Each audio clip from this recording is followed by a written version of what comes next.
जय श्री ओम नमः। नमो अरिहन्ताणं नमो सिद्धाणं नमो आयर्याणं नमो वज्झायाणं नमो लोये सौवसाहूणम्।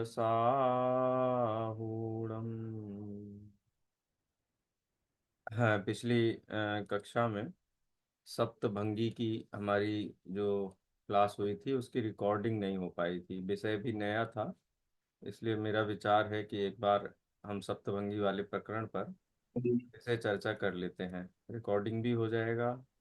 रिवीजन के लिए आप फिर से उसको प्रयोग में ले सकते हैं। ठीक है, देख पा रहे हैं आप लोग?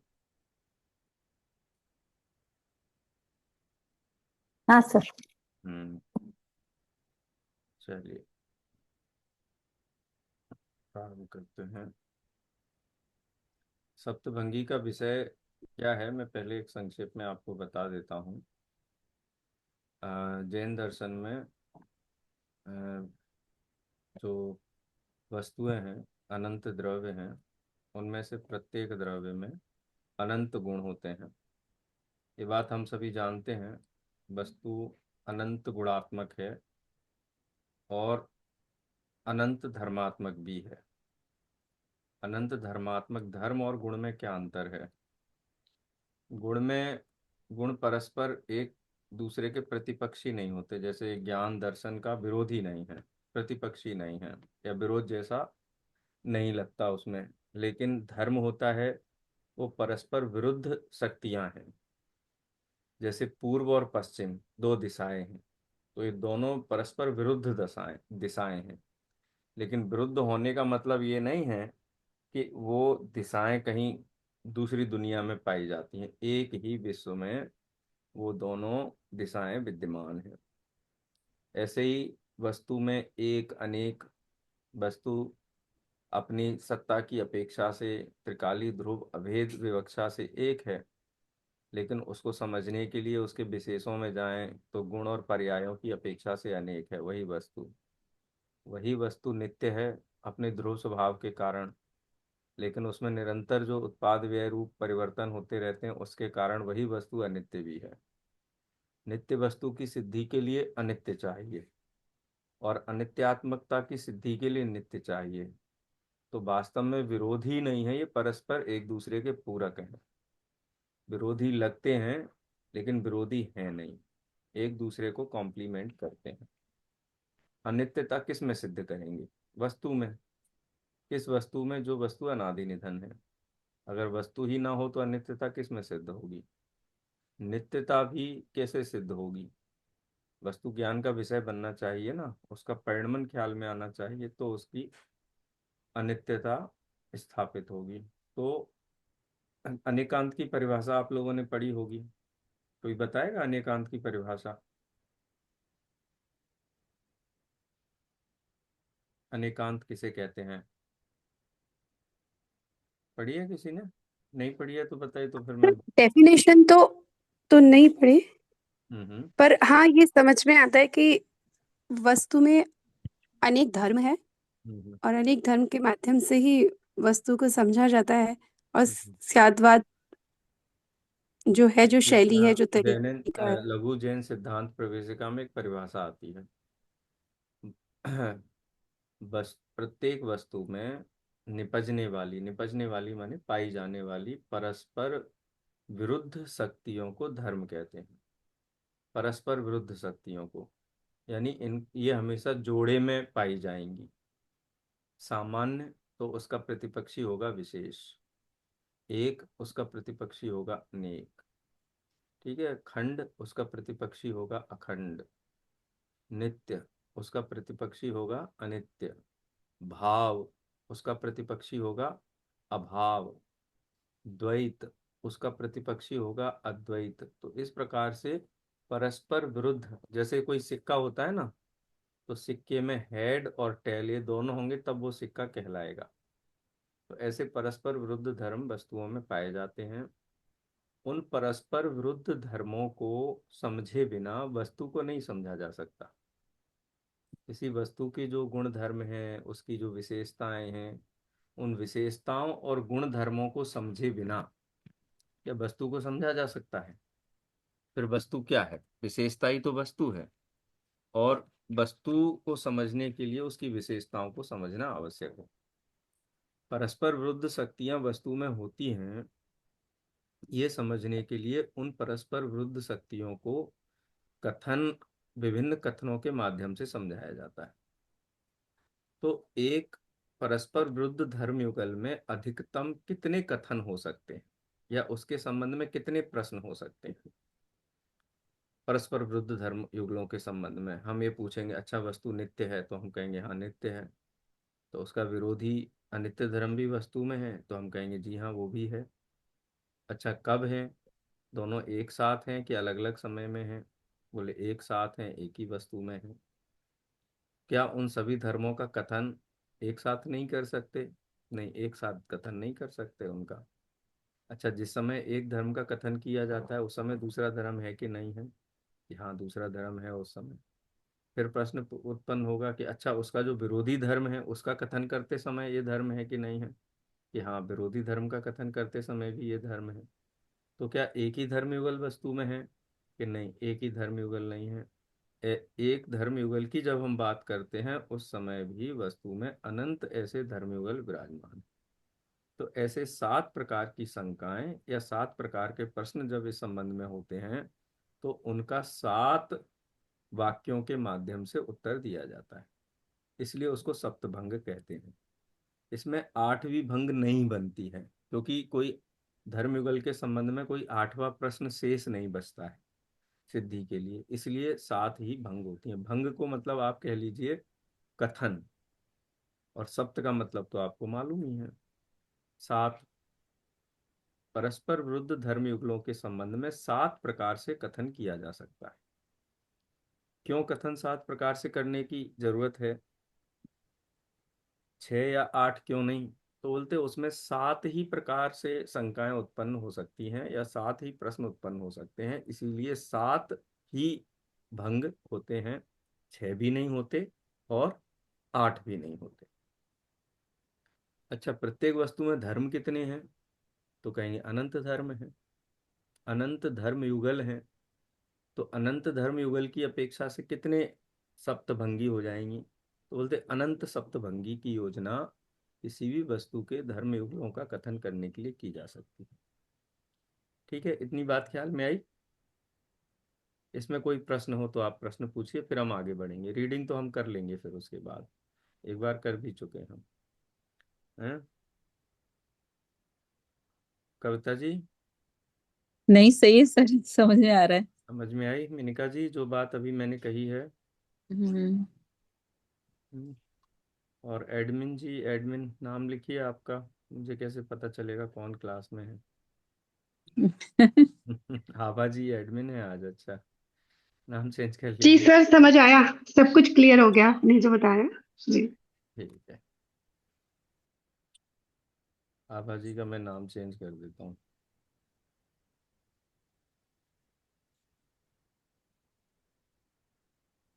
ठीक है, इतनी यहाँ तक की बात स्पष्ट हो गई?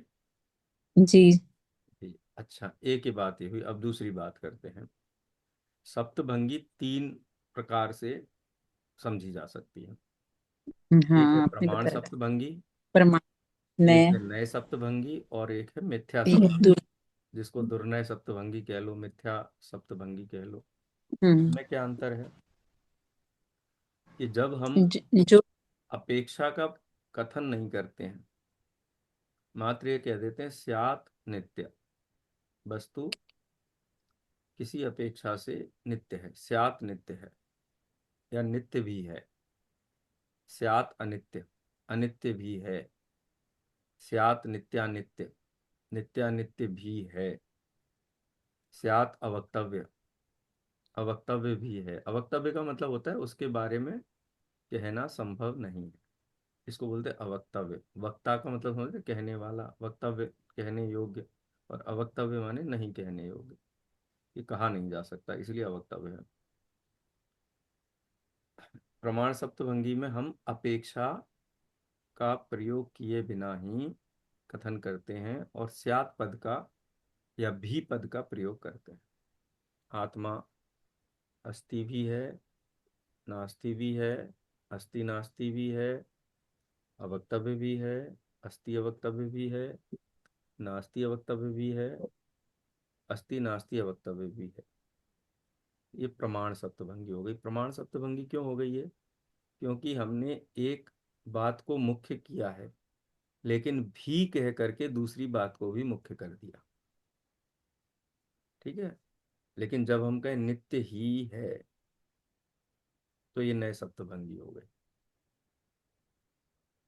जिस समय हमने कहा नित्य ही है या एक ही है, अस्ति ही है, उस समय हमें अपेक्षा ख्याल में है। उसकी क्या अपेक्षा है? कि वस्तु अपने त्रिकाल स्वभाव की अपेक्षा से नित्य है, स्वद्रव्य क्षेत्र काल भाव की अपेक्षा से अस्थि रूप है। ये अपेक्षा हमारे ध्यान में है तो वो नए सप्तभंगी कहलाएगी। ठीक है, और या अपेक्षा कह भी दी गई है, कह दी गई है या फिर हमारे अभिप्राय में है, क्योंकि दो नए की परिभाषा में दोनों ही परिभाषाएं आती हैं। प्रमाण के द्वारा ग्रहण की हुई वस्तु के एक देश को जानने वाले ज्ञाता के अभिप्राय या फिर वक्ता के कथन को क्या कहते हैं? नए कहते हैं। तो जिस समय हमने कहा वस्तु अस्थि रूप ही है, सत रूप ही है, और हमारे ख्याल में ये है कि अभी हम त्रिकाली ध्रुव वस्तु स्वभाव की अपेक्षा से बात कर रहे हैं, तो वो नए सप्तभंगी है।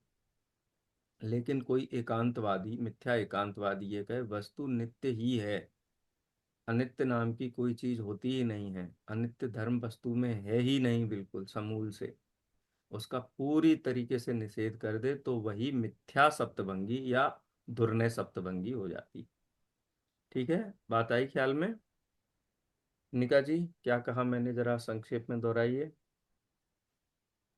जी सर, आपने सप्तभंगी को तीन तरीके से समझने का हमें बताया। पहले प्रमाण सप्तभंगी, दूसरा नए सप्तभंगी, तीसरा दुर्नय सप्तभंगी। प्रमाण से सप्तभंगी में हम वस्तु के कंप्लीट स्वरूप को जानते हैं और उसमें जो कथन किए जाते हैं वो अपेक्षा से स्याद लगा करके किए जाते हैं।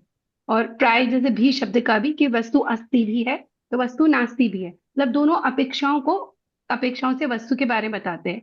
और नए में प्रमाण के द्वारा पहले हम वस्तु को पूरी तरह जानते हैं, वस्तु क्या है, उसकी जो दूसरी अपेक्षा है हमारे ख्याल में रहनी चाहिए, फिर हम एक एक अपेक्षा से कथन कर सकते हैं।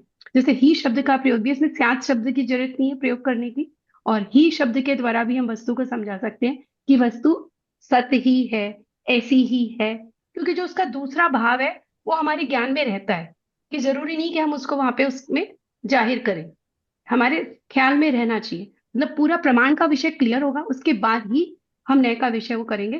तो इसमें जो है दुर्नय नहीं रहेगा, एकांति नहीं होगा। और दुर्नय में वस्तु के प्रमाण से वस्तु को न समझ के सिर्फ एक ही पक्ष को ख्याल में रख के और उसी पे रहना कि नहीं वस्तु ऐसी ही है, तो ये एकांति हो जाएगा और दुर्नय कहलाएगा। कुछ ऐड करना है किसी को? आभा जी, कुछ ऐड करना हो तो करिए आप। नहीं, सॉरी, हिना जी। नहीं, ठीक है। वो मुझे ऐसा लगा कि प्रमाण में अपेक्षा नहीं होती है, हम्म, नई में अपेक्षा की बात होती है। प्रमाण में क्या होता है? अपेक्षा कही नहीं जाती है, कहीं नहीं स्यात् चाहिए। शब्द का ओके। प्रयोग कर दिया खाली बस, या भी। हाँ हाँ। वस्तु नित्य भी है, जैसे हमने किसी व्यक्ति के बारे में कहा यह पिता भी है। हम्म। पिता भी है माने अकेला पिता ही नहीं है, वो दूसरे भी पुत्र उसमें भी है। गुण धर्म है। सब लेकिन भाई जब भी है, हमने ये पुत्र कहा भी है। कि ये तो पिता ही है और हमारे ख्याल में हम पुत्र की अपेक्षा बात कर रहे हैं, तो अपेक्षा कही गई हो तो न, या न कही गई हो, लेकिन अभिप्राय में रहनी चाहिए। यदि अभिप्राय में है बराबर। तो वो क्या है? ने सम्यक एकांत है, नए सप्तभंगी है। ठीक है, वो सात भंग में नहीं कह रहा हूँ मैं, खाली एक ही भंग का उच्चारण कर रहा हूँ, लेकिन सात भंग का आप लगा लेना। दुर्नय क्या है? कि वस्तु नित्य ही है ये कहा गया, और जो कहने वाला है या जो ज्ञाता है वो ये मानता है कि अनित्य नाम की कोई धर्म होते ही नहीं, उसका पूरी तरीके से निषेध कर दे। तो वो दुर्नय सप्तभंगी हो जाती है, एकांतवाद या मिथ्या एकांतवाद हो जाता है। ठीक है, क्लियर है? हाँ सर। ठीक है, अब हम इसकी रीडिंग करेंगे, ये तीन चार कॉन्सेप्ट जो हमने डिस्कस किए हैं उसके आधार पे, जिससे कि बात एकदम हमारी स्पष्ट हो जाए। हमारे पास टाइम है लगभग 22 मिनट का। देखते हैं 7 पन्ने हमारे होते हैं कि नहीं। हाँ। ये तो रीडिंग कर ली थी ना सर हमने। हाँ, नहीं, रीडिंग रिकॉर्डिंग में नहीं। नहीं गई है, बाकी लोगों के लिए अच्छा भी अच्छा। जी रिकॉर्डिंग का जी। भी व्यवस्था हो जाए, इसलिए ये व्यवस्था कर रहे हैं। जी। ठीक है। क्या कहा मैंने अभी कि हम इसको अब रीड करते हैं, और रीड करते समय मैं कहीं रोकूंगा नहीं आपको। आप ही लोग जहां कोई वाक्य शब्द भाव ख्याल में नहीं आए वहां आप रोक दीजिए। ये वाली बात पहले स्पष्ट समझेंगे, उसके बाद फिर आगे बढ़ेंगे। ठीक। आ गई बात ख्याल में? शुरू करें? जी सर। चलिए रीडिंग शुरू करते हैं। आभा जी आप शुरू करिए रीडिंग।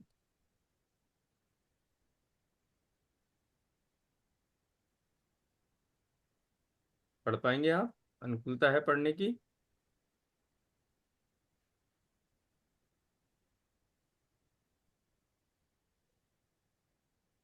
हाँ चलिए, कोई बात नहीं। कविता जी?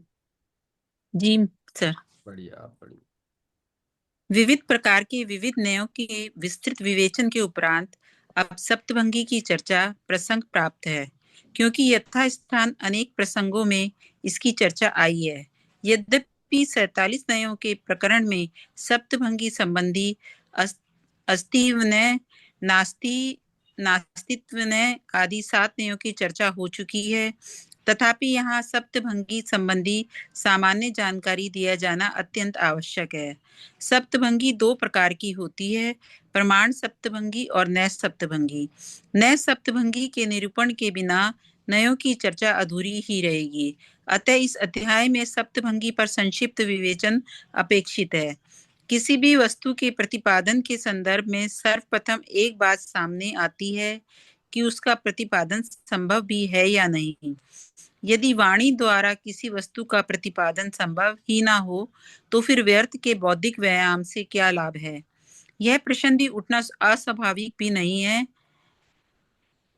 अ, नहीं है, क्योंकि जिनवाणी के मूल प्रतिपाद्य भगवान आत्मा को स्थान स्थान पर वचन अगोचर, वचनातीत, विकल्पातीत कहा गया है। अतः वस्तु के प्रतिपादन में मूल प्रश्न यह भी है कि यह वक्तव्य है या अवक्तव्य। स्यादवादी जिनागम इन्हें यही उत्तर देता है कि वस्तु कथनचित वक्तव्य और कथनचित अवक्तव्य है। अब यदि हम वस्तु के अस्तित्व के संदर्भ में विचार करें तो सर्वप्रथम तो यही प्रश्न उपस्थित होगा कि वस्तु के अस्तित्व के संबंध में कुछ कहा भी जा सकता है या नहीं। यदि कहा जा सकता है तो क्या कहा जा सकता है, और यदि नहीं कहा जा सकता तो क्या नहीं कहा जा सकता। यह सब स्पष्ट करना अत्यंत आवश्यक है। कहे जा सकने के संदर्भ में तीन स्थितियां बनती हैं। अस्तित्व कहा जा सकता है, नास्तित्व कहा जा सकता है, और क्रम से अस्तित्व और नास्तित्व दोनों कहे जा सकते हैं। नहीं कहा जा सकने के संदर्भ में चार स्थितियां बनती हैं। कुछ भी नहीं कहा जा सकता, अस्तित्व नहीं कहा जा सकता, नास्तित्व नहीं कहा जा सकता, और अस्तित्व नास्तित्व दोनों एक साथ नहीं कहे जा सकते। इस प्रकार तीन भंग वक्तव्य संबंधी और चार भंग अवक्तव्य संबंधी कुल मिलाकर अस्तित्व और नास्तित्व संबंधी 7 भंग हो गए, जिन्हें हम कथनचित शब्द लगाकर इस प्रकार व्यक्त करते हैं। कथनचित घट है, कथनचित घट नहीं है, कथनचित घट है और कथनचित घट नहीं है। कथनचित घट अवक्तव्य है, कथनचित घट है और अवक्तव्य है। कथनचित घट नहीं है, अवक्तव्य है और कथनचित घट है, कथनचित नहीं है और कथनचित अवक्तव्य है। इस प्रकार एक अनेक, नित्य अनित्य, भिन्न अभिन्न, द्वैत अद्वैत आदि के संदर्भ में भी 7 भंग बनते हैं। इन 7 भंगों में समाहार को ही सप्तभंगी कहते हैं। आचार्य एक कुंद सेकंड। कुंद ने हाँ, यहाँ कथनचित शब्द आया, कथनचित शब्द का क्या भाव ख्याल में आता है आपको?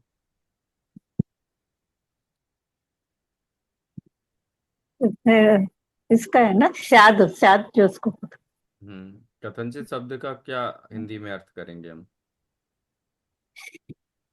कभी है कहीं कभी वो नहीं भी घटे है। कभी, हाँ। हाँ, कभी कभार वैसे तो हिंदी अर्थ तो की अपेक्षा से। पर अपेक्षा से मतलब हाँ, वस्तु को कथन। समझा जाएगा, जैसा कथन कथन होगा। इसमें कथन शब्द है, कथन अपेक्षा। चित।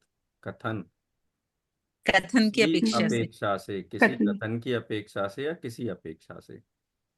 कथन हम्म। चित। एक होता है किंचित। हाँ, किंचित। एक शब्द होता है कदाचित। हम्म। एक शब्द होता है कुत्रचित। एक शब्द होता है कथनचित। कदाचित का मतलब होता है कभी कभी। कभी कभी। किंचित का मतलब होता है थोड़ा थोड़ा। कुत्रचित का मतलब होता है कहीं कहीं। ठीक है। और कथनचित का मतलब किसी कथन की अपेक्षा से या किसी अपेक्षा से। ये इसका सीधा सीधा अर्थ है। स्याद वाद। स्यात का मतलब कथनचित। कथनचित माने किसी अपेक्षा से। आत्मा नित्य है या सत्य है। सत्य है एकांत से या किसी अपेक्षा से, किसी अपेक्षा से सत्य है। सर्वथा सत्य नहीं है। सर्वथा सत्य हो, असत्य ना हो तो दो द्रव्यों के बीच में भेद करना मुश्किल हो जाएगा। पर द्रव्य से असत और स्वद्रव्य से सत अपनी सत्य। सत्ता में है, अन्य की सत्ता से नहीं है या अन्य की सत्ता में नहीं है। अन्य से असत और स्व से सत। स्व अपेक्षा से सत है और पर अपेक्षा से पर अपेक्षा असत है। से। असत है। तो कथनचित शब्द का क्या अर्थ हुआ? कथन की अपेक्षा से। हाँ, किसी कथन की अपेक्षा से। जब कहा बोल करके कह रहे हैं तो किसी कथन की अपेक्षा से अर्थ हो गया। और बोला नहीं गया है तो किसी अपेक्षा से। किसी अपेक्षा से। हम्म। ठीक है। सप्तभंगा नाम जी। समाहारो सप्तभंगी। सात जैसे चार पाई शब्द बनता है ना, चार पाई। है। हम्म। दशानन। हम्म। चार हम्म। भुजा। तो ये सारे शब्द क्या है? त्रिनेत्र। ये सब समास सामासिक शब्द हैं। इनमें कौन सा समास है? द्विगु समास होता है। द्विगु समास में क्या होता है? जिसमें संख्यावाची शब्द का प्रयोग किया जाता है और उनके समूह को चार पाई, चार पायों के समूह को चार पाई कहते हैं। समूह। ठीक है। दशानन शब्द द्विगु भी है और दस बहुब्री भी है, सरवल। क्योंकि उसका अर्थ रावण भी होता है। हम्म। ठीक है। जैसे चार और चौरा। आपकी वॉइस थोड़ी कम आ रही है। आवाज कम आ रही है मेरी? हाँ, आज आपकी कम आ रही है सही है, सर आवाज। बाकी सबकी तो मैंने सही आ रही है। एक सेकंड में आवाज पहले ठीक कर देता हूँ। मैंने वैसे बहुत पास में अपना माइक्रोफोन रखा है, आज इतना पास में मैं रखता नहीं हूँ कभी। फिर भी ठीक है, आपने बता दिया तो मैं तुरंत इसको ठीक कर देता हूँ।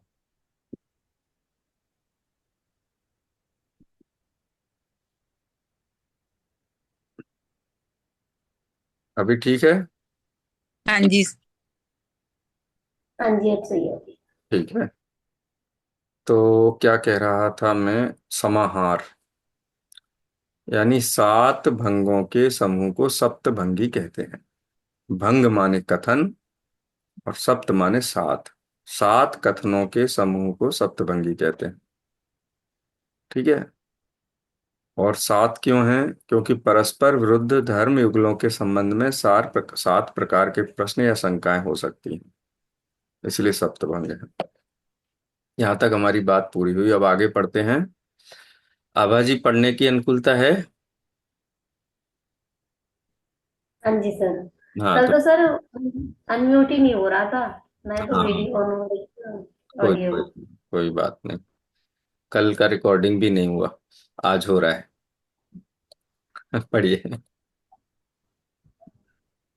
आचार्य कुंद कुंद ने आचार्य कुंद कुंद ने पंचास्तिका में सात भंगों की चर्चा इस प्रकार की है। से अत्थिणत्थि उभयम् अवक्तव्यं पुण्डो य तदि तत्तिदयम् दब्बं कुसप्तभङ्गम् आदेशेन संभवति। इसमें एक शब्द खाली। आदेश। आदेश वशेण। आदेश के वश से। आदेश। आदेश वशेण माने शंकाएं 7 प्रकार की होती हैं, इसीलिए 7 प्रकार के कथन के कारण, 7 प्रकार की शंकाओं के संबंध में 7 प्रकार के आदेश या 7 प्रकार के कथन होने के कारण भंग 7 होती है। सिय माने स्यात्, अत्थि माने अस्ति, सियणत्थि। ये सिय है ना, ये कौन सा दीपक है, ये पता है आपको? ये कौन सा? आदि दीपक। आदि दीपक। ये सब आदि दीपक। लगाते जाइए।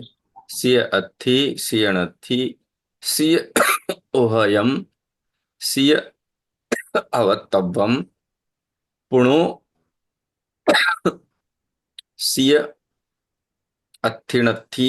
ये उभयम तो हो गया ना, सिय अत्थि अवत्तव्यम, सियणत्थि अवत्तव्यम, सिय ओहयम अवत्तव्यम। ऐसे 7 भंग बन गई। एक, एक, दो, तीन। ठीक है।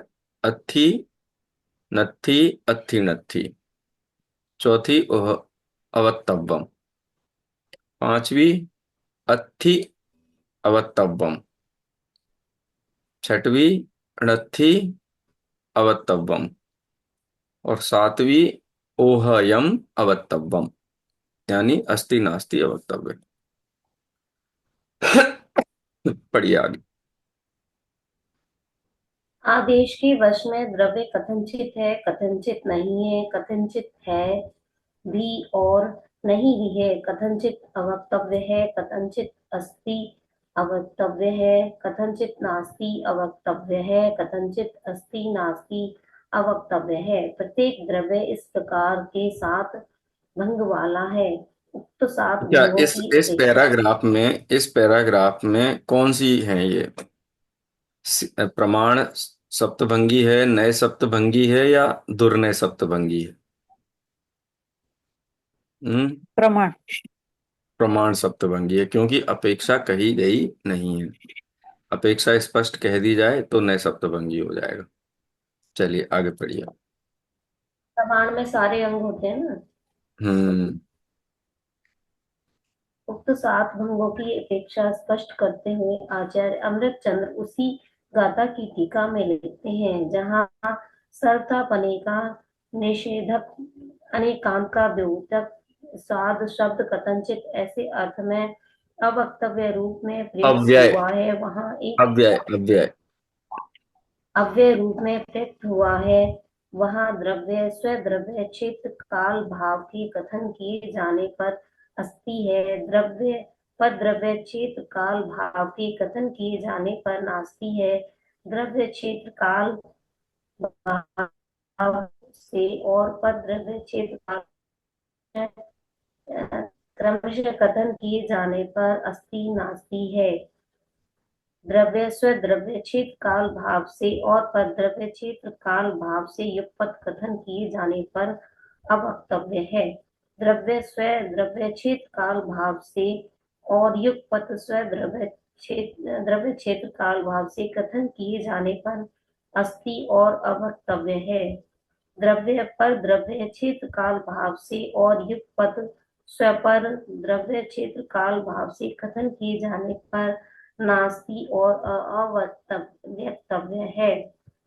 द्रव्य स्वद्रव्य क्षेत्र काल भाव से पद्रव्य क्षेत्र काल भाव से और युगपत स्व पर द्रव्य क्षेत्र काल भाव से कथन किए जाने पर अस्ति नास्ति और अवक्तव्य है। यह अयोग्य नहीं है, क्योंकि सर्व वस्तु स्वरूपादि से अशून्य है, पर रूपादि से शून्य है, स्वरूपादि से और पर रूपादि से अशून्य और शून्य है, स्वरूपादि से और पर रूपादि से एक ही साथ अवाच्य है। भंगों के संयोग से कथन करने पर अशून्य और अवाच्य है, शून्य और अवाच्य है, अशून्य शून्य और अवाच्य है। यहाँ एक प्रश्न संभव है कि एक ही द्रव्य 7 भंग रूप कैसे हो सकता है। इसी एक प्रकार का एक प्रश्न है मेरा। अभी 10 मिनट और है हमारे पास। 10 मिनट बाद क्लास पूरी हो जाएगी ना, उसके बाद 10 मिनट आप थोड़ा स्वाध्याय करना बैठ के। 10 मिनट बाद मैं फिर मीटिंग शुरू करूंगा। ठीक है, फिर आधे घंटे और चला लेंगे हम। ये जो पैराग्राफ है ना, यहाँ सर्वथा पने का निषेधक, अनेकांत का द्योतक, स्यात् शब्द इसका अर्थ होता है कथनचित, ऐसे अर्थ में अव्यय रूप से प्रयुक्त हुआ है। अव्यय का मतलब होता है ऐसे शब्द जिनके रूप नहीं चलते। रूप नहीं चलते माने जिनमें विभक्तियों का प्रयोग नहीं होता है, जैसे राम, रामौ, रामा, ये अव्यय नहीं। लेकिन कहीं, वहीं, जहां, यहाँ, ये शब्द क्या है, अव्यय कहलाते हैं। इन शब्दों के रूप नहीं चलते कभी, ये ऐसे ही प्रयोग में लाए जाते हैं। अब, तब, तक, ऐसे होते हैं ना, मैं, पर, ये सब अव्यय शब्द कहलाते हैं, जिन शब्दों में विकार नहीं होते, रूप नहीं चलते। ठीक है, इतना तो ये दो लाइन का अर्थ हो गया। बाकी यहाँ जो सात भंग दिए गए हैं, इसको आप किस कैटेगरी में डालेंगे? प्रमाण सप्तभंगी में, नए सप्तभंगी में, या दुर्नय सप्तभंगी में?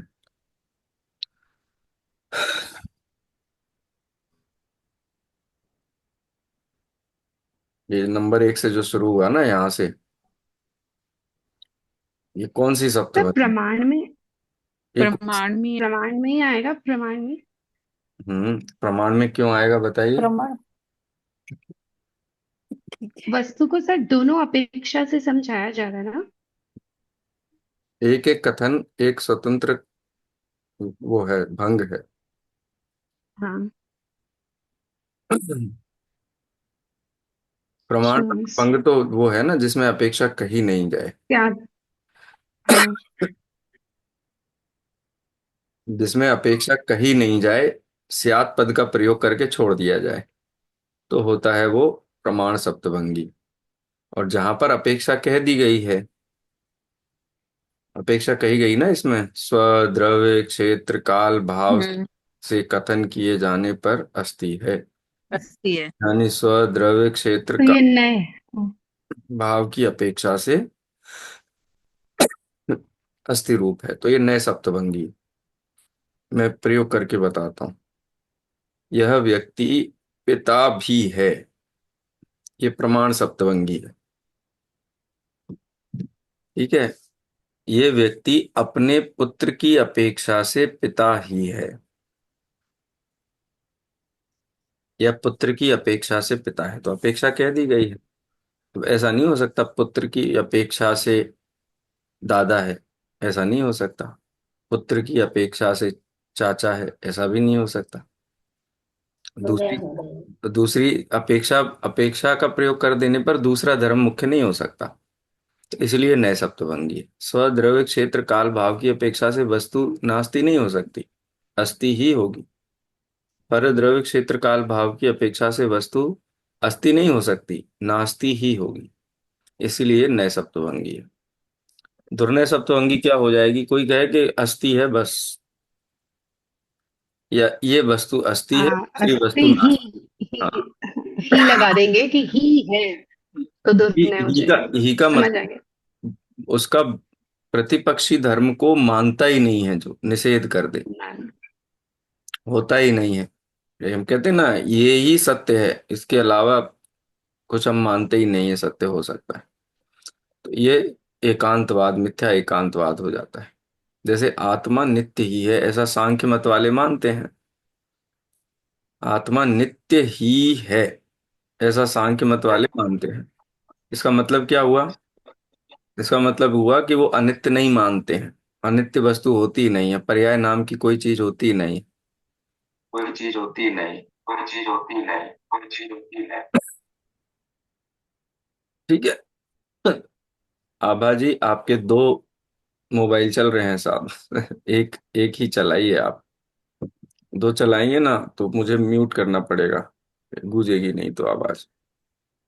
ख्याल में आ गया? ये सप्तभंगी नए सप्तभंगी है, क्योंकि यह अपेक्षा कह दी गई है। अपेक्षा कह दिए जाने पर दूसरा धर्म मुख्य नहीं हो सकता।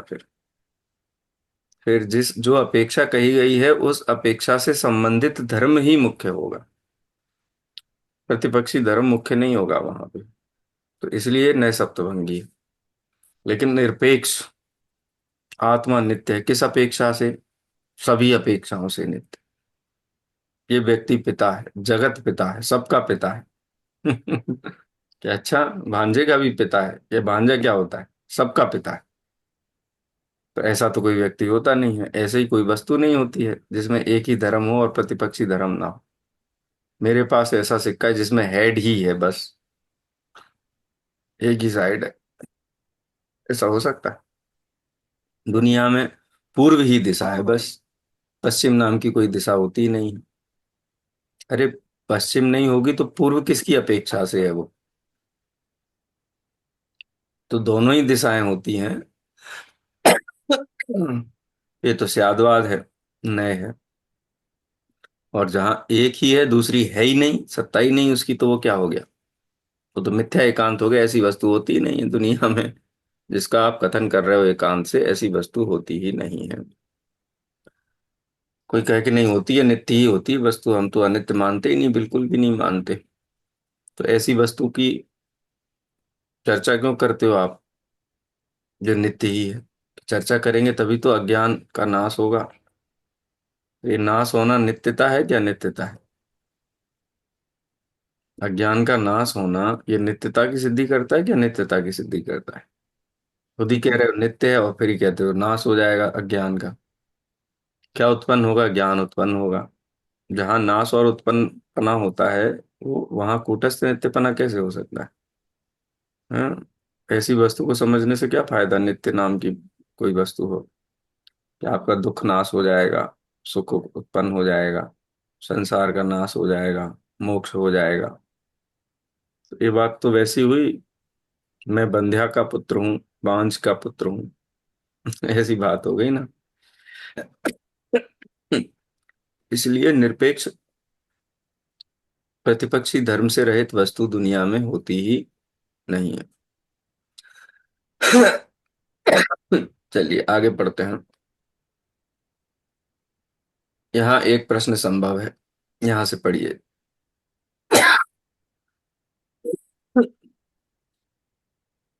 2 मिनट यहाँ एक 36 सेकंड बचे हैं। 1 मिनट आप पढ़िए, 1 मिनट में विश्लेषण करूंगा। उसके बाद 10 मिनट का ब्रेक होगा, फिर नई क्लास प्रारंभ होगी। पढ़िए। यहाँ एक प्रश्न संभव है कि एक ही द्रव्य सात भंग रूप कैसे हो सकता है। इसी प्रकार का प्रश्न आचार्य जयसेन ने पंचास्तिका की गाथा 14 की टीका में स्वयं उठाया है और उसका उत्तर इस प्रकार दिया है। जिस प्रकार एक ही देवदत्त नामक पुरुष मुख्य और गौण विवक्षा से अनेक प्रकार का हो जाता है, पुत्र की अपेक्षा पिता, पिता की अपेक्षा पुत्र, मामा की अपेक्षा भांजा, भांजे की अपेक्षा मामा, पत्नी की अपेक्षा पति और बहन की अपेक्षा भाई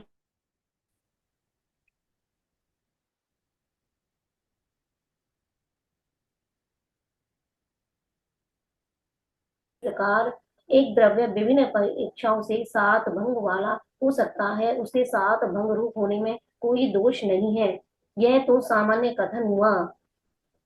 सूक्ष्म व्याख्या से सत एक नित्य आदि धर्मों में से प्रत्येक धर्म में भिन्न भिन्न सप्तभंगी लगाई जानी चाहिए। किस प्रकार? स्वादस्ति स्वाद नास्ति, स्वाद अस्ति स्वाद नास्ति, नहीं है स्वाद ये अवक अब्बा जी, स्वाद नहीं है ये, स्वाद स्याद। त्या स्वाद, याद सॉरी स्यात। ता का उच्चारण है, लेकिन जब संधि होती है तो स्याद हो जाता है। स्याद अस्ति। स्यादवाद होता है ना, स्यादवाद। वो स्यादवाद वाला स्याद है यहाँ, जी जी जिसका अर्थ होता है कथनचित, किसी अपेक्षा से। स्याद अस्ति हाँ जी हाँ जी स्याद अस्ति स्याद नास्ति स्याद अस्ति नास्ति स्याद अव्यक्तव्य आदि के समान स्यादेकम स्यादनेकम सादेनाकम स्याद एक अनेकम, स्याद अवक्तव्यम सादेकमेकम इत्यादि। साध्यक्तव्यम स्या- इत्यादि स्याद सानित्यम। स्यान नित्यम, स्याद स्याद अनित्यम, स्याद नित्यानित्यम, स्याद अवक्तव्यम इत्यादि। ये भंग बनाए हैं। इत्यादि के बाद भी आपको भंग लगानी है। 3 भंग और बचती हैं, यहाँ इत्यादि कर करके बात छोड़ दी है। ठीक है, अब दृष्टांत वाली बात है, वो हम 10 मिनट बाद चर्चा करेंगे। तब तक आप इस